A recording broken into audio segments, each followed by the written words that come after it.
మొయినాబాద్ మున్సిపాలిటీకి అయితే ఎన్నికలు జరుగుతూ ఉన్నాయి. ఇక్కడ 3 పార్టీల మధ్య పోటీ తీవ్రంగా ఉందని తెలుస్తూ ఉంది. మనతో పాటు మాట్లాడడానికి కాంగ్రెస్ పార్టీ అభ్యర్థి ఉన్నారు. మళ్ళీ వాళ్ళు ఏం హామీ ఇస్తూ ఉన్నారు ప్రజల నుంచి ఏమడిగి ఓట్లు అభ్యర్థిస్తున్నారో మాట్లాడదాం. ఏం పేరన్నా, మీరు ఏ వార్డు నుంచి పోటీ చేస్తున్నారు? నమస్కారం అండి, నా పేరు అమరేందర్ రెడ్డి. నాది 5వ వార్డు నుంచి పోటీ చేస్తున్నాను. కాంగ్రెస్ తరఫున అభ్యర్థి నేను. ఏం హామీ ఇస్తున్నారు ప్రజలకు? ఏం హామీ ఇచ్చి మీరు ఓట్లు అడుగుతా ఉన్నారు? వాళ్ళు ఏ సమస్యలు అడిగితే ఆ సమస్యకి నేను చేస్తానని చెప్తున్నాను. వాళ్ళకి రోడ్డు సమస్యలు ఏమున్నాయి మీరు చెప్పరా? డ్రైనేజ్ కానీ, వాటర్ కానీ, రోడ్డు, ఎలక్ట్రిక్ సంబంధించిన పనులు ఉంటే చేసి పెడతా అని చెప్తున్నాను. ఈ 2 ఏళ్ళ కాంగ్రెస్ గవర్నమెంట్ వచ్చిన కాంచెల్లి మీ దగ్గర జరిగిన అభివృద్ధి చెప్పమంటే ఏం చెప్తావు? అన్నీ జరిగినాయి. ఏం జరిగింది? రోడ్స్ వేసిండ్రు, డ్రైనేజ్ ఫెసిలిటీస్ ఇచ్చిండ్రు, ఎక్కడెక్కడ అవసరం ఉన్న స్తంభాలు తీసేసి పాతీసేసారు, సిమెంట్ స్తంభాలు పాతిరు. ఏం లేవు సమస్యలు?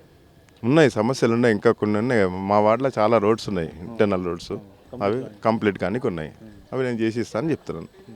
ఇప్పుడు మనం అజీజ్ నగర్లో ఉన్నాం. అజీజ్ నగర్ ప్రజలకు వీళ్ళకు బస్సు వస్తలేదని చెప్తా ఉన్నారు. చాలామంది రైతులు ఇక్కడ పండించిన కూరగాయలు కావచ్చు, సరుకులు కావచ్చు, ఆ మార్కెట్కి తీసుకుపోయి అమ్ముకోవడానికి వాళ్ళకి బస్సు వస్తలేదు. బస్సు వచ్చినా మొత్తం లేడీస్తో నిండిపోతుంది అనేది ఒక సమస్య ఉంది. అట్లాంటి సమస్యకు మీరు ఏం పరిష్కారం చూపుతారు? సమస్య ఉంటుంది, వాళ్ళ సమస్యలు మేము తీసుకెళ్ళి అక్కడ డిపార్ట్మెంట్లో కూర్చొని మాట్లాడి ఎక్స్ట్రా బస్సు వేయించుకుంటాం. ట్రిప్స్ ఎక్కువ మాట్లాడుకుంటాం. రాత్రిపూట కూడా తిరగాలి, రైతులకు అనుకూలంగా 3 గంటలకు నడిపిస్తే వాళ్ళు మార్కెట్ వెళ్ళడానికి వీలుగా ఉంటుంది.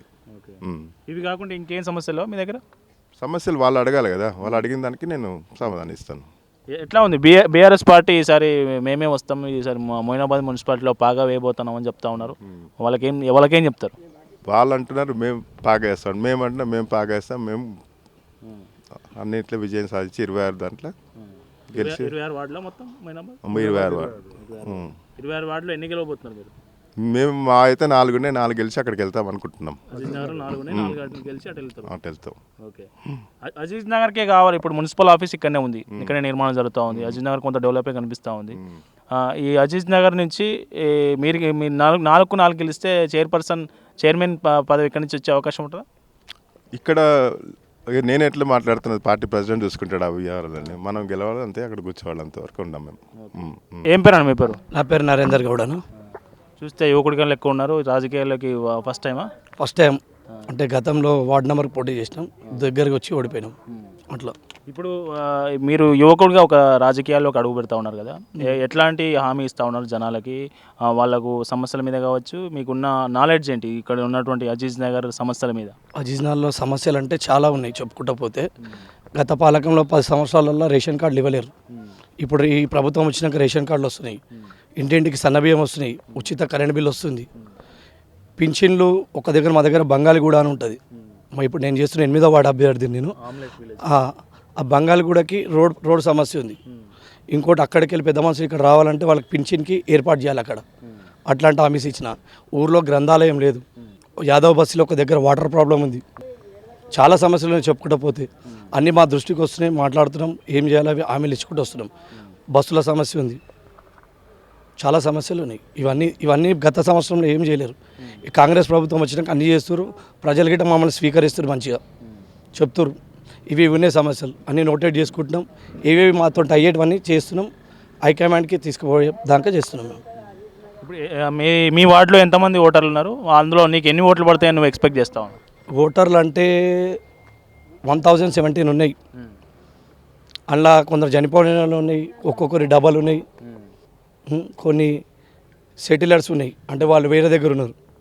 ఎంత ఒక 900 వరకు పోల్ అవుతుండొచ్చు అనుకుంటున్నాను నేను. ఎన్ని పడతాయి అనేది ఓటర్ దేవుళ్ళు చెప్పాలి ఇక ప్రజలు. మీకు ప్రత్యర్థి మీ ఇద్దరి మధ్యలో బాగా పోటీ ఉందా? ఏ పార్టీ నుంచి ప్రత్యర్థి ఉన్నారు మీకు ఇక్కడ? ఇక అది చెప్పలేము, ఇక అది ప్రజలే చెప్పాలి. అది మేము ఎక్కడ పోయినా మమ్మల్ని అయితే మంచిగా స్వీకరిస్తారు, జనాలు ఆశీర్వదిస్తారు అట్లా. ఓవరాల్గా అజీజ్ నగర్ మున్సిపల్ ఆఫీస్ కూడా ఇక్కడే ఉంది కదా. అవును.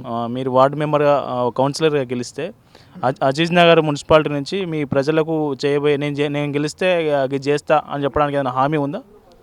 ఇందాక చెప్పిన గ్రంథాలయాలు, ఇప్పుడు అక్కడ వేరే దగ్గర ఇప్పుడు మెయిన్ ప్రధాన సమస్య పెద్ద మనుషులకి పెన్షన్ ఉంటుంది కదా, పెన్షన్కి తీసుకోవడానికి చాలా ఇబ్బంది అవుతుంది.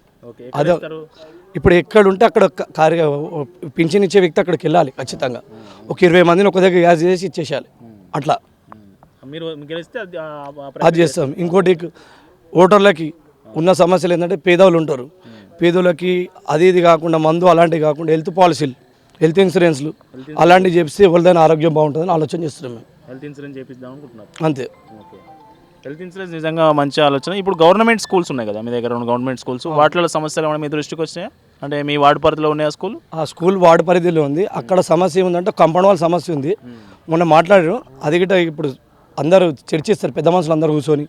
ఇప్పుడు అనుకో ఫస్ట్ మున్సిపల్ అయింది కదా, మొన్న దాకా గ్రామ పంచాయతీ ఉండే, అది తెలిస్తే అది గిట్ట మాట్లాడినాక చేస్తారు అందరు కలిసి.